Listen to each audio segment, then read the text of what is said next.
Continuamos en el noticiero de Canal 4 y siempre abrimos un espacio en el living del canal para recibir a referentes de la región para hablar de diferentes temas. El pasado domingo 29 fue el Día del Abogado. Cayó domingo, nosotros no estábamos al aire, pero queríamos acercarnos a un referente en esta materia para dialogar de esta profesión tan apasionante que tiene de todo, ¿no? Para hablar en la riqueza de matices. Y es hoy un gusto para nosotros de recibir a nuestro vecino aquí de Carmen del Sauce, Víctor Corbalán, abogado, vecino de la localidad de Carmen del Sauce, así que es un gusto. Víctor, ¿cómo le va? Bienvenido. Pero bueno, muchas gracias. Realmente también para mí es un honor porque realmente lo comunicacional es lo que nos permite vivir en sociedad. Exacto. Hay más sociedad mientras más comunicación hay. Así que ya esto para mí es realmente muy halagador, así que le agradezco. Bueno, Víctor, vamos a meternos en su momento con el tema de la profesión, la abogacía, pero ustedes, la familia Corbalán, tiene una historia que conviene repasar con Carmen del Sauce, porque es una de las familias históricas y hay incluso marcas en la propia historia de los edificios, tanto así como la campana de la iglesia tiene el apellido Corbalán incrustado. ¿Cómo es eso? Sí. La tradición oral, porque de eso se trata, ¿no? Proveniente siempre de una tía. En toda familia siempre hay una tía que, bueno, se ocupa de esas cosas. Nosotros teníamos una tía que llevaba el mismo nombre de mi abuela y que nos contaba cómo era la historia, ¿no? Y aparentemente nuestro tatarabuelo, que se llamaba Luciano Corbalán, nombre que se va a repetir, por eso L. Corbalán dice la campana, Luciano Corbalán llegó allá, no se sabe exactamente en qué año, pero vino escapado de luchas políticas de Santiago del Estero, de su Santiago del Estero. Y él aparentemente era unitario y según me decía mi tía, le dijeron que lo iban a matar, así que se tenía que ir. Como este hombre tenía tropa de carretas que hacían Tucumán-Buenos Aires, cada 8 leguas, exactamente, 8 leguas, había una posta donde renovaban las mulas, etc. Entonces se vino a Rosario primero, pero en Rosario siguió haciendo política unitaria. Rosario en ese sentido fue muy unitario en muchos sentidos. Recordemos que tuvo Sarmiento viviendo, etc. Conclusión, también lo descubrieron. Entonces su último destino fue la posta que inmediatamente de Rosario era en el Camino Real, era la posta del Sauce. Sí, y ahí vino, y bueno, y ahí nació después quien va a ser mi bisabuelo, Ramón Corbalán, que se casa con Virginia Flores, por eso el camino a la Virginia que le llamaban, tiene que ver con mi bisabuela, ¿no? Y después nace mi abuelo, Luciano Corbalán también, que fue juez de paz en Álvarez, bueno, y acá vivió, nació mi padre, en una época muy parecida a la actual, porque hubo pandemia en Rosario y entonces las mujeres venían a tener sus familias al campo para evitar, allá por 1906, que fue cuando nació mi padre, yo no me acuerdo si era, qué fiebre, si la fiebre amarilla, alguna de esas pandemias, que entonces era sano venirse. Entonces, en la chacra, que es atrás de donde está la chacra de Romagnoli, ahí está. Ahí vivía mi abuela y ahí nació mi padre y también nació mi tía Blanca, que son los únicos dos que nacieron en Carmen del Sauce. Después volvían a vivir en Rosario. Okay, ahí está. Sin embargo, nosotros seguimos viniendo porque estaba la casa en el pueblo, la usaban como fin de semana y yo definitivamente ya hace 20 años que vivo definitivamente en el Sauce, ¿no? Como un lugar... Es su lugar. Sí, sí. Y no me sacan.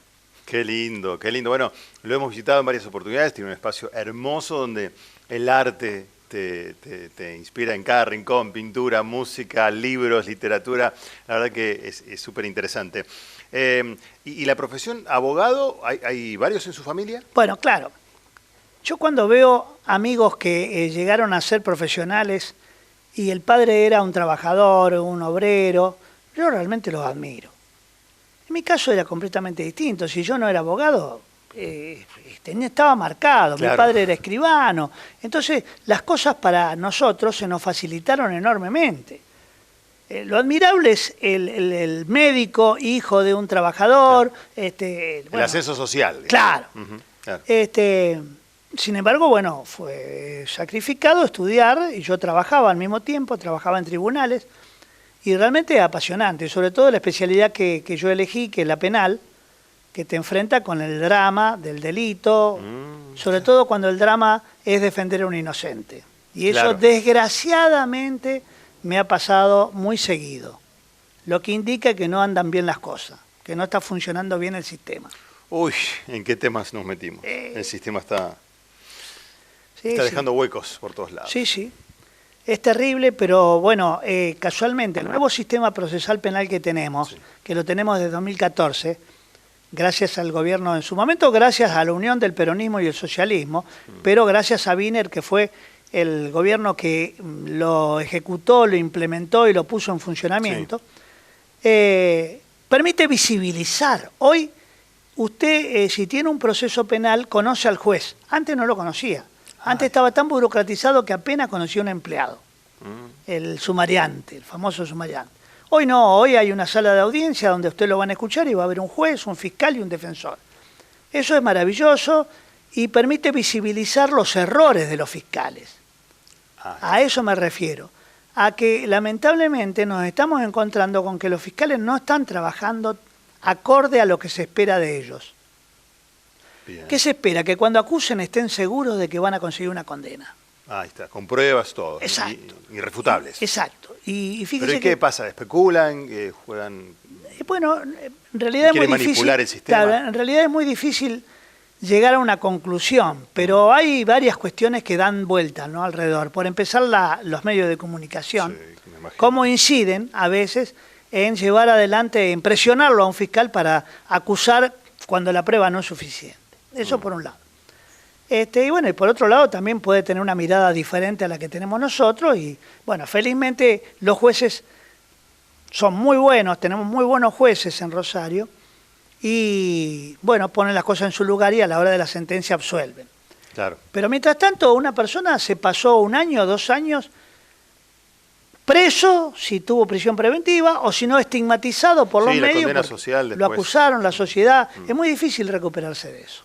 Bravo. ¿Y cuál es su opinión? Es tan interesante hablar con Víctor y escuchándolo, en este caso, lo que pasó con el Senado de la provincia de Santa Fe, donde el Ministerio Público de la Acusación estaba en la tarea de los fiscales para llegarse también a investigar a un senador y sus maniobras, y ahí todo se terminó dando vuelta. ¿Qué opinión le merece a esa situación? La provincia de Santa Fe, en su constitución provincial, establece expresamente lo que se llama la inmunidad parlamentaria. El senador, el diputado, no puede ser sometido a un procedimiento penal. En consecuencia, no se lo puede ni siquiera molestar. Ahí está. Lo que pasa es que eso no ocurre en la Nación. En la Nación, usted se acuerda, ya por la época de la Rúa, salió la famosa ley que les quitaba los fueros. En realidad lo que autorizaba era a indagarlo sin someterlo a prisión preventiva.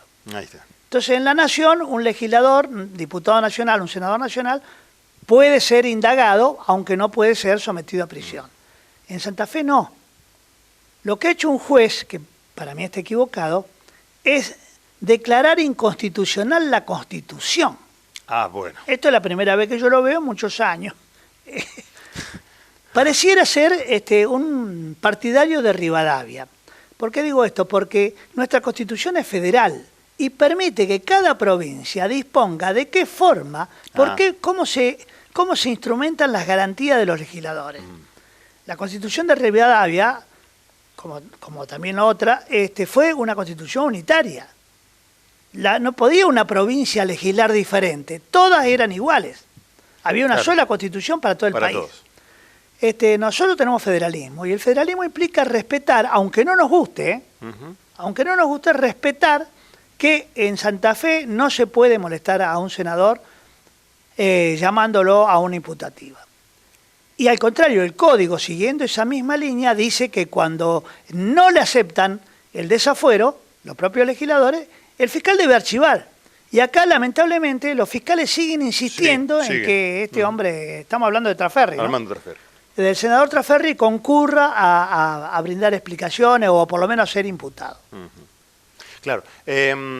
Víctor, sí, es un tema que es para largo analizarlo, pero ¿cómo está viendo hoy su profesión? Porque cada rubro tiene, ¿no? El médico está allí, el periodismo está muy cuestionado porque ha tomado ya mucha posición, ¿no? ¿Cómo ve su profesión hoy, el abogado? Con preocupación. ¿Por qué? Porque no hay un debate serio sobre las posibilidades que hay en el país de invertir en educación universitaria sin tomar en cuenta las necesidades que el país tiene.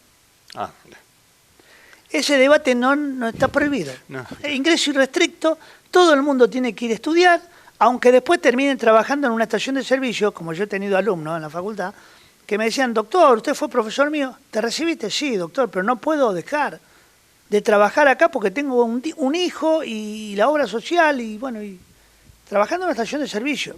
Claro. Ojo, con todo respeto por el trabajador de la estación de servicio. Que pero él tenía una expectativa de trabajar de abogado y no. ¿Por qué? Porque hay más abogados que los que se necesitan. Ah, qué tema. Ese es el problema. Claro. Esto debe ocurrir también en otras profesiones, ¿no? Por ejemplo, en los contadores. Entonces, claro, al haber tanta oferta de abogados, no sé, en algún momento se va a terminar haciendo juicio entre los abogados. Claro, y bueno, ¿y ahí qué pasa? Y bueno, entonces empiezan a tomar trabajos en empresas, empiezan a trabajar en el Estado. Hoy, por ejemplo, ser abogado en la policía es muy importante, muy interesante, porque le permite ascender en su carrera. Tener el título de abogado en la función pública también le significa ascender. Y, por supuesto, el Poder Judicial, que es el lugar selecto, ¿no?, de los abogados. Sí. Pero en la profesión libre, que creo que la pregunta suya iba dirigida a la profesión liberal, está muy difícil empezar, sobre todo empezar. Claro. Los comienzos siempre son difíciles, lo fueron para mí, en mi caso, pero no tan difícil como ahora. Claro. Yo me acuerdo cuando yo empecé a ejercer la profesión, en Rosario los abogados que hacían penal eran contados con los dedos de la mano. Abogado penalista de lo que yo llamo en serio, no con todo respeto también, ¿no? Sí. Porque cumple un rol, no el sacapreso. Claro. Que el abogado que se limitaba a estar ahí especulando a ver si lo largaban o no lo largaban, pero no lo defendía. Ni tampoco elegía el caso. El abogado serio que estudia y que se dedica a defender cuando merece ser defendido. Bueno. Claro, sí, y cuando tiene límites en el ejercicio de la profesión, cosa que es muy importante, porque uno defiende siempre el pasado. Yo puedo defender lo que usted me contó que hizo, claro, pero no puedo defender lo que usted va a hacer. Entonces yo no entiendo cómo hay abogados que trabajan y defienden siempre a la misma persona y que aparecen nuevamente con la misma persona, y esto se da, por ejemplo, en la criminalidad organizada, donde tengo colegas, entre comillas colegas, que aparecen siempre defendiendo el mismo grupo de personas. Tema. ¿Ustedes se conocen con todos esos abogados de la élite que contratan las personas que están complicadas con la ley? Sí. Y bueno, es un tema, claro. Hay que tener estrategia para defender. Sí. Bueno, usted dijo la palabra clave, estrategia. El ejercicio de la profesión nuestro es un ejercicio estratégico. O sea que todo lo teórico... y lo analiza, ¿cómo puedo...? Y todo lo teórico lo tengo que usar en la medida en que le sirva a mi cliente. Por eso es que no hay dos casos donde uno defiende igual. Cada caso amerita su análisis. Claro. Lo que pasa es que, claro, cuando uno recién empieza a ejercer la profesión, no se puede dar el lujo de andar eligiendo a este sí, a este no. Me imagino. Al principio es más difícil porque el primer caso que llega uno lo defiende. A esta altura no. A esta altura uno, bueno, ya... Se cierra con la persona y busca la franqueza absoluta de la situación. En mi caso particular, sí. Hay abogados, colegas míos, que me dicen, vos estás loco, ¿cómo le va a preguntar? ¿Para qué lo interrogás? ¿Qué me importa lo que...? No me importa, yo manejo con la prueba que hay en la causa, no me interesa su versión. Y yo creo que eso es una falta de respeto a la persona. Ya arrancás con mala escuadra. No, a mí me interesa la verdad. Me interesa el discurso verosímil y me interesa comprender para ver si yo le puedo dar un servicio.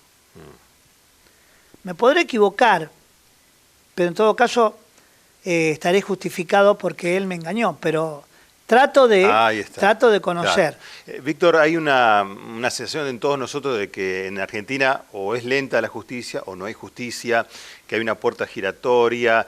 Es difícil hacer todo el análisis de los eslabones, del proceso, lo que está pasando, pero tenemos cárceles abarrotadas, súper pobladas, el sistema está fallando por todos lados, pero bueno, a usted le toca una situación complicada, ¿no? De defender, de tratar de que la persona que está falsamente acusada se reintegra a la sociedad. Bueno, ¿cómo lo analiza como profesional? ¿Cómo traduce lo que estamos viendo hoy? Usted trajo a esta charla un tema muy complicado. Acá hay un pensamiento que cree que el derecho penal es el solucionador, que la cárcel es la solución. Y ese es el gran error. Es un pensamiento tipo mágico, ¿no? Como si fuera un pensamiento religioso. La solución está en el castigo. Hay que castigarlo, hay que meterlo en la cárcel. Entonces, claro, eso de la puerta giratoria es metámoslo preso, ya, no sé si es culpable o no, después no importa, metámoslo preso. Nadie se preocupa por cómo salen los presos que han cumplido una condena después de muchos años, porque está comprobado que salen peor de lo que entraron. La cárcel no es ninguna solución. El problema del delito en realidad tiene que ser analizado en sus causas. ¿Por qué las personas llegan a cometer delitos? Ahí está. ¿Por qué falla ese freno y esa persona es capaz de robar, es capaz de violar? Sí. Algo pasa en su educación, en su historia. Y eso es lo que hay que preocuparse por analizar para tratar de solucionar el problema de raíz. Sí. Porque la cárcel no es la solución. Por supuesto, no. Es un castigo que posterga encerrándolo y largándolo años después, mucho más grave de lo que entró. Ahí está. Entonces eso por un lado. Después usted estaba hablando me mencionaba el tema de la lentitud. Sí, el problema es que no se da abasto en la cantidad de casos para atender. Claro.